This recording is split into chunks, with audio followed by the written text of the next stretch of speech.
आदाब, नमस्कार, जय हिंद दोस्तों। ईरान के supreme leader Ayatollah Ali Khamenei लगातार सुपर डुपर एक्शन मोड में आ गए हैं और उनका सुपर डुपर एक्शन मोड कई मुल्कों को परेशानियों में डालता हुआ नजर आ रहा है। हाल ही के दिनों में ईरान और इजराइल के साथ भयंकर तरीके का युद्ध हुआ था दोस्तों। इस 12 दिन के जंग में आपने देखा था कि क्या और किस तरीके से ये दोनों ही मुल्क ईरान और इजराइल एक दूसरे पर ताबड़तोड़ अटैक कर रहे थे। लगातार अपने निशानों को, जी हाँ, अपने निशानों को ईरान या इजराइल के अंदर दागा जा रहा था।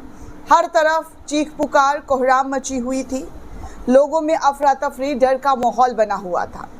और 12 दिन बाद, जी हाँ, 12 दिन के बाद फिर सीज फायर हुई। सीज फायर के बाद तनाव लगातार जारी है। जैसा कि आप सभी को पता है कि तनाव जो है वो कितना चरम पर पहुंच चुका है। यही नहीं दोस्तों, ईरान लगातार अपने दुश्मनों को लेकर जिस तरीके की तैयारी भी कर रहा है वो बार बार देखने सुनने को मिल रहा है। अब ऐसे में दोस्तों ईरान के ज़रिए सुप्रीम लीडर जो हैं ईरान के, वो सुपर डुपर एक्शन में नज़र आ रहे हैं। सबसे पहले तो दोस्तों आपको बिग ब्रेकिंग न्यूज़ आपको दे दूं कि ईरान के अंदर अपने एयर डिफेंस सिस्टम को एक्टिवेट कर लिया है। जी हाँ, इस वक्त की बड़ी जानकारी आपके सामने रख रही हूं कि ईरान के सुप्रीम लीडर जो है इस जंग में अपने डिफेंस सिस्टम को एक्टिवेट करते हुए नज़र आ रहे हैं। उन्होंने अपनी सेनाओं को पूरी तैयारी और पूरी मुस्तैदी बरतने के लिए कहा है। जहाँ पर सिराज के ऊपर ईरानी वायु रक्षा गतिविधि देखी गई है। ईरान का जो एयर डिफेंस सिस्टम है उसको एक्टिवेट करते हुए देखा गया है। आप साफ तौर पर वॉर इंटेल की खबर देख सकते हैं। वॉर इंटेल ने इस खबर को शेयर किया है और जानकारी साझा की गई है कि देखिए ईरान के ज़रिए किस तरीके से एक्शन जो है वो लेना शुरू कर दिया गया है। वॉर इंटेल की रिपोर्ट कुछ इसी तरीके की जानकारी साझा कर रही है। कल की ये खबर है, कल की ये जानकारी है जब वॉर इंटेल ने इस खबर को शेयर करते हुए बताया है कि कैसे ईरान के अंदर इतना बड़ा कदम जो है उठा लिया गया है। अब जाहिर सी बात है कुछ ऐसी चीज़ें ईरान को दिखाई और सुनाई दी होगी जिसके बाद वॉर इंटेल के ज़रिए, या यूँ कहें कि कई ऐसे इंटरनेशनल खबर है उसके ज़रिए इस तरीके की खबर जानकारी साझा की जा रही है। वहीं दूसरी तरफ आपको एक और बड़ी जानकारी दे दूं कि ईरान के supreme leader Ayatollah Ali Khamenei हाल ही में उन्होंने नए रक्षा परिषद की मंजूरी जो है अपने मुल्क में दे दी है। जी हाँ, नए रक्षा परिषद की मंजूरी दे दी है जिसे नेशनल डिफेंस काउंसिल, राष्ट्रीय सुरक्षा परिषद का नाम दिया गया है। अब इसका सचिव भी नियुक्त ईरान के सुप्रीम लीडर के जरिए कर दिया गया है। खामेनी ने ईरान के राष्ट्रपति मसूद पेज़ेश्कियान के कट्टर राजनीतिक विरोधी माने जाने वाले अली लारिजानी को राष्ट्रीय सुरक्षा परिषद का नया प्रमुख नियुक्त कर दिया है। 68 साल के Larijani Islamic revolution guard corps यानी कि IRG से जुड़े हुए जनरल अली अकबर अहमदियन की जगह लेने वाले हैं। अहमदियन को मई 2023 में इस पद पर बिठाया गया था। इस नियुक्ति को लेकर कई जानकार ईरान की सत्ता के कट्टरपंथी रुख से हटकर एक उदार दिशा में बढ़ने के तौर पर देखा जा रहा है। कब क्या ईरान के सुप्रीम लीडर कदम उठा ले, ये ईरान की जनता के लिए जो है कहा जाता है कि बहुत महत्वपूर्ण माना जाता है, जैसा वहाँ के रिपोर्ट्स, वहाँ की जानकारी बताती है। लारिजानी एक प्रभावशाली शिया मुस्लिम परिवार से आते हैं।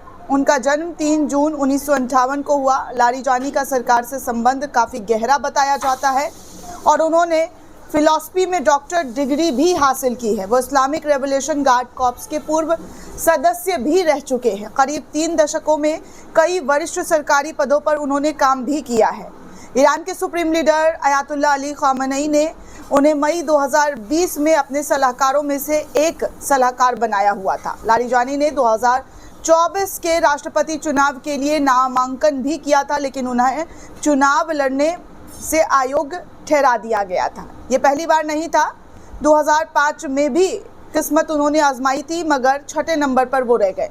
2021 में भी दावेदारी पेश की, लेकिन तब भी वो बाहर का रास्ता उन्हें दिखा दिया गया था। जनता ने उन्हें नकार दिया था, जबकि उन्हें एक प्रमुख उम्मीदवार के तौर पर उस वक्त भी माना जा रहा था, लेकिन फिर भी जनता ने उन्हें नकारा था।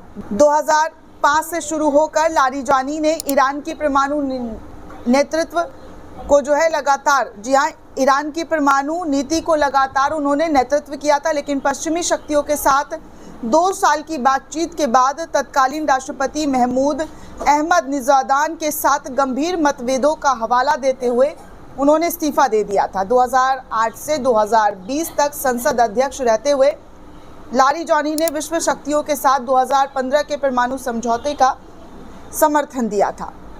ईरान ने युद्ध के हालात में फैसला लेने के लिए नेशनल डिफेंस काउंसिल भी बनाई हुई है। इसकी अगुवाई राष्ट्रपति मसूद पेज़ेश्कियान कर रहे हैं। ये परिषद हाल ही के दिनों में 12 दिनों की जंग के बाद सुरक्षा ढांचे में किए गए बड़े बदलाव का हिस्सा बताया जा रहा है। इसका मकसद सैन्य रणनीति तय करना और सेनाओं की क्षमताओं को लगातार बढ़ाना, ईरान को मजबूती प्रदान करना, ईरान के डिफेंस सिस्टम को ताकत देना।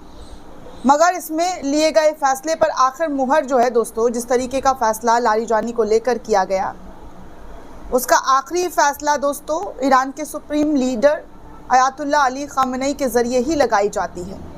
परिषद में सबसे सीनियर सदस्य यानी सचिव ही तय करते हैं जो फैसला हुआ है वो ज़मीन पर कैसे उतरेगा और उसे ठीक से लागू कैसे किया जाएगा, कैसे उन तमाम चीज़ों पर काम किया जाएगा। और उसके बाद ईरान के सुप्रीम लीडर ने इतनी बड़ी जिम्मेदारी दोस्तों, जी हाँ, इतनी बड़ी जिम्मेदारी लारिजानी को सौंप दिया है, जिसके बाद ईरान को मजबूती देने के लिए इस लारिजानी के ज़रिए कई अहम कदम जो हैं वो उठाए जा सकते हैं। एक तरफ ईरान के अंदर एयर डिफेंस सिस्टम एक्टिवेट होना और दूसरी तरफ सुप्रीम लीडर के ज़रिए नए, जी हाँ, राष्ट्रीय सुरक्षा परिषद को नियुक्त करना।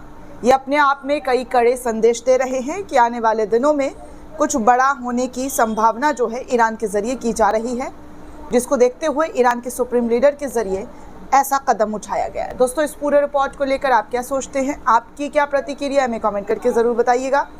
साथ ही साथ चैनल को ज़्यादा से ज़्यादा लाइक, शेयर और सब्सक्राइब करना बिल्कुल भी ना भूलें। शुक्रिया दोस्तों।